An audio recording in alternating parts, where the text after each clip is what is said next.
Bienvenido a Perú Educado para un Mundo Mejor. Hoy nos metemos de lleno en un debate fascinante, de esos que dan que pensar.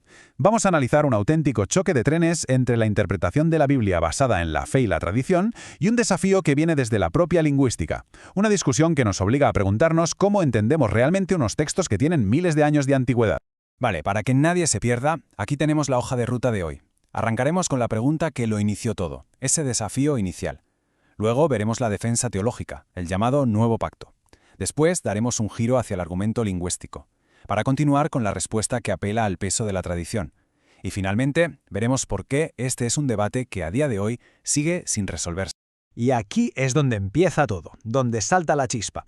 Todo comienza con la pregunta aparentemente simple pero muy directa de un estudiante. Una pregunta que pone sobre la mesa una cuestión de coherencia. ¿Por qué en el cristianismo actual se siguen unas leyes del Antiguo Testamento y otras simplemente parece que se han olvidado? Y con esta pregunta tan provocador se abre la caja de Pandora. Al sacar a relucir leyes de libros como el Éxodo o el Levítico, se pone el dedo en la llaga. Deja al descubierto lo que parece una contradicción de manual. Si estas normas tan antiguas ya no se aplican, ¿qué criterio se usa para decidir cuáles siguen vigentes y cuáles no? El escenario está listo para un debate de alto voltaje. Y claro, ante un ataque así tenía que haber una defensa, ¿verdad? Pues aquí llega el primer gran contraargumento. Una defensa que se basa en una distinción teológica que es fundamental. No todas las leyes que aparecen en la Biblia son iguales ni juegan en la misma liga. La cosa es que, según esta postura, en el Antiguo Testamento hay, por así decirlo, tres tipos de leyes. Las ceremoniales y las rituales, que tenían que ver con el culto o la dieta, se consideran cumplidas, superadas con la llegada del Nuevo Pacto. En cambio, la ley moral, como los 10 mandamientos, se ve como algo universal y eterno, que no caduca. Entender esto es la clave de todo este argumento. Pero ojo, que la cosa no se queda ahí, en el Antiguo Testamento, que va, el argumento se refuerza, y mucho, mirando al Nuevo Testamento.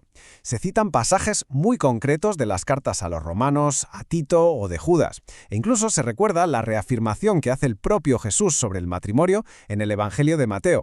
O sea, que no es algo que se inventen, sino que lo anclan en múltiples referencias. Y justo cuando parece que tenemos las cosas más o menos claras, ¡zas!, el debate da un giro de 180 grados. La respuesta del estudiante saca un as de la manga y cambia las reglas del juego por completo. La discusión deja de ser teológica para convertirse en una cuestión de filología, de matices del lenguaje y, sobre todo, de traducción.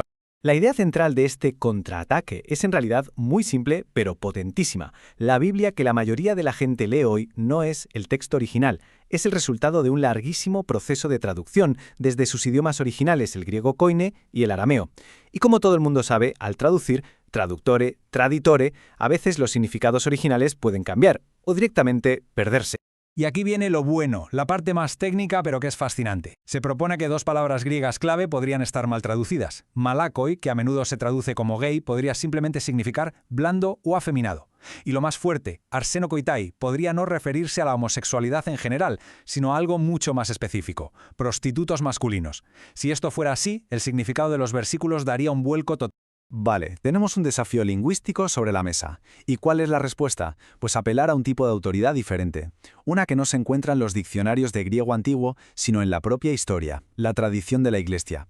Una cadena que, se argumenta, no se ha roto en 2000 años. La lógica de este contraataque es, la verdad, bastante potente. Viene a decir algo como: un momento, para que tu teoría lingüística sea cierta, tendríamos que aceptar que los primeros cristianos, los padres de la Iglesia, los que hablaban griego y conocían la cultura de la época a la perfección, se equivocaron de lleno. Y no solo eso, sino que montaron una tradición de 2000 años sobre una base que era un error de traducción. Y aquí lo vemos súper claro, paso a paso. La idea es que hay una cadena que no se ha roto. Se parte de la escritura original en griego. Los primeros líderes de la Iglesia, que conocían ese idioma y ese mundo, establecieron una interpretación. Y esa interpretación, se nos dice, ha sido la misma durante 2000 milenios. Es un argumento de peso histórico. Y con todo esto sobre la mesa, llegamos al meollo de la cuestión. A un punto muerto, un nudo gordiano, donde chocan dos formas completamente distintas de entender qué es la autoridad cuando hablamos de un texto sagrado.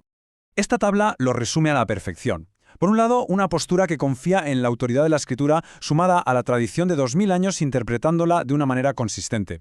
Y por el otro, una postura que dice, un momento, la autoridad final la tiene la lingüística, el contexto original y a lo mejor los estudios modernos nos pueden revelar que durante siglos se ha estado malinterpretando el texto. Al final, todo esto nos deja con una pregunta fundamental, una que va mucho más allá de este debate concreto. ¿Qué pesa más? ¿El intento de reconstruir científicamente la intención original de las palabras, una tarea de filólogos y historiadores, o el peso de 2 milenios de tradición de una comunidad que ha vivido e interpretado ese texto de una forma concreta a lo largo de la historia?